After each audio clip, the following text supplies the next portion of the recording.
तुला किती वेळा सांगितले हे असले काही घालायचे नाही. तुला ते शोभत नाही. स्वतःकडे बघत जा आरशात. नशीब समज तुला मी आणि माझ्या घरच्यांनी पसंत केलं, नाहीतर कोणी तुझ्याशी लग्न केलं नसते.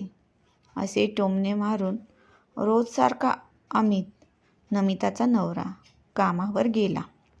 खरे तर आजची सकाळ ही नमितासाठी काही वेगळी नव्हती.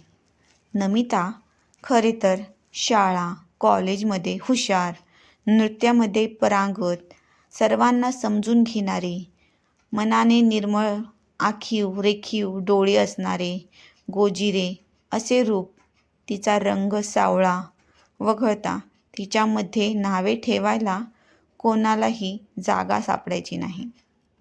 नमिताला खरे तर खूप शिकायचे होते.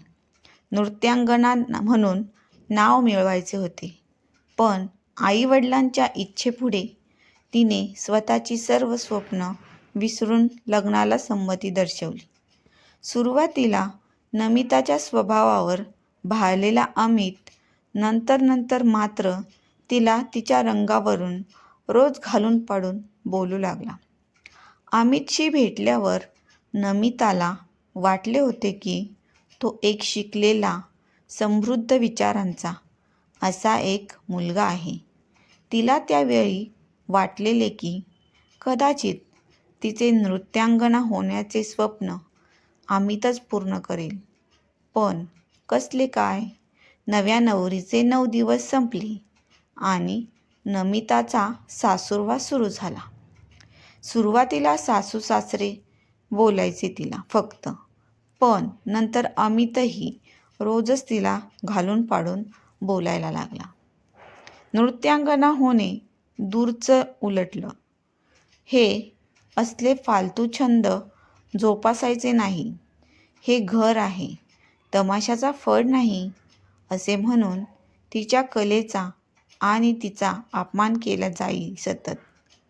नमिताचा रोजचा दिवस घरातील कामे करण्यात, सर्वांची आवडनिवड जपण्यात जात असे. तरीही प्रेमाचे 4 शब्द तिच्या पदरात नव्हते. कधीतरी हे थांबेल या आशेवर नमिता सगळे सोसत होती. पण दिवसेंदिवस हे वाढतच होते. सतत मन मारून जगायचे, यामुळे नमिताची घुसमट होत होती. रोजचंच हे सततचं घालून पाडून बोलणं तिच्या जिव्हारी लागायचं. तसा तिने तिच्या आईवडिलांजवळ हा विषय काढला. अमितपासून वेगळं होण्याचा विचारही दर्शवला. पण तिला समजून घ्यायचे दूरचं, उलट तिलाच समजुतीच्या 4 गोष्टी सांगून तिच्या आईवडिलांची तिची खडसावणी केली. त्यानंतर मात्र नमिता खूप खचली. रोजचं असं जगणं तिला असह्य झालं. तरीही ती सारं निमूटपणे सहन करत होती. आज सकाळी ऑफिसमध्ये रागामध्ये गेलेला अमित संध्याकाळी त्याच्या मित्राला घेऊन घरी आला. तरीही सारे विसरून नमिताने त्याच्यासाठी नाश्ता चहा केला. खूप वेळ अमित आणि त्याचा मित्र गप्पा मारत होते. नंतर फोन आला म्हणून तो फोनवर बोलत बोलत गॅलरीमध्ये गेला.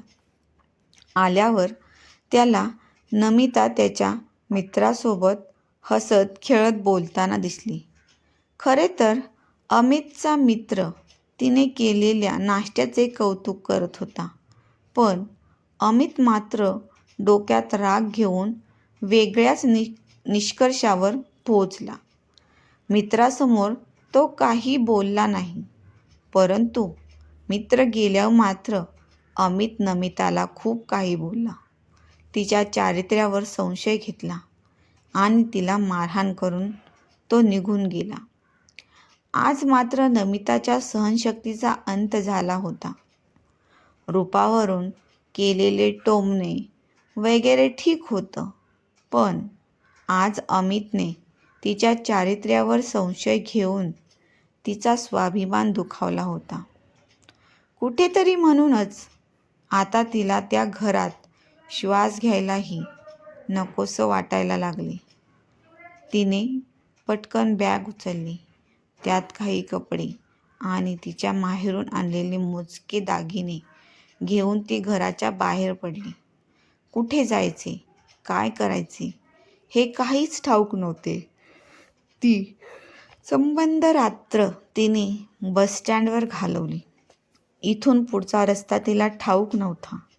पण लोक काय म्हणतील, समाज काय म्हणेल, या साऱ्याची पर्वा न करता तिने वाट धरली. पुन्हा मागे वळून पाहायचे नाही असा निर्धार तिने केला. एक अनोखा आत्मविश्वास घेऊन नमिता निघाली होती. आता तिला कोणाचेही बंधन नव्हते. आज खऱ्या अर्थाने ती मुक्त होती. आज कितीतरी दिवसांनी तो हरवलेला मोकळा श्वास ती घेत होती.